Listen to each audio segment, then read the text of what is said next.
تم کسی کا کچھ مت بگاڑو، اللہ تمہارا کچھ بگڑنے نہیں دے گا۔ اظہار عشق سے تو خدا بھی نہ رہ سکا، تعریف حسن محمد نے سارا قرآن لکھ دیا۔ اللہ جب بہترین سے نوازتا ہے تو پہلے بدترین سے گزارتا ہے۔ رسول اللہ نے فرمایا، نماز میں لمبا قیام کرنا موت کی تکالیف کو ہٹا دیتا ہے۔ بے شک دلوں کا سکون اللہ کے ذکر میں ہے۔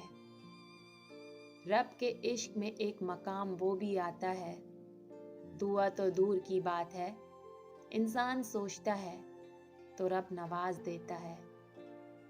تم اللہ کو یاد رکھو، اللہ تمہیں یاد رکھے گا۔ اللہ ہے نا، بہتر کر دے گا۔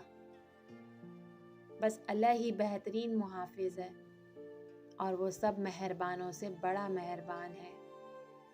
زندگی میں پریشانی کا ایک ہی حل ہے، اللہ سے بات کریں، اللہ سے مانگیں، اللہ پر چھوڑ دیں، اللہ پر بھروسہ کریں۔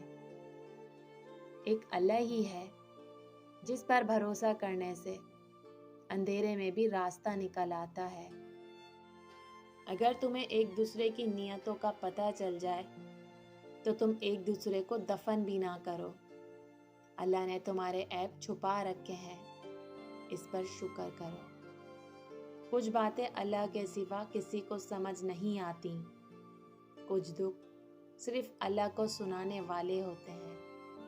اللہ تمہیں اسی چیز سے آزماتا ہے جو تمہیں سب سے پیاری ہو۔ تو رب ہے بے مثال بہت، میں خاک نشیں گناہگار بہت۔ پتھر کو تراشا تو نگینہ بنا دیا، صحرا کو مسکرا کے مدینہ بنا دیا۔ دونوں عالم کے پھولوں کی خوشبو نچوڑ کر رب نے میرے نبی کا پسینہ بنا دیا۔ میں تمہارے اندر ہوں، تم کیوں نہیں دیکھتے؟ اور بے شک ہر مشکل کے ساتھ آسانی بھی ہوتی ہے۔ 3 لوگ جب آپ کے سامنے بات کر رہے ہوں تو انہیں مت روکیں، والدین، بچہ، غمزدہ انسان، کیونکہ ان کا دل بول رہا ہوتا ہے۔ جب رب راضی ہونے لگتا ہے تو بندے کو اپنے عیبوں کا پتہ چلنا شروع ہو جاتا ہے، اور یہی اس کی رحمت کی پہلی نشانی ہوتی ہے۔ رب کے بندوں کو معاف کر دیا کرو، بندوں کا رب آپ کو بھی معاف کر دے گا۔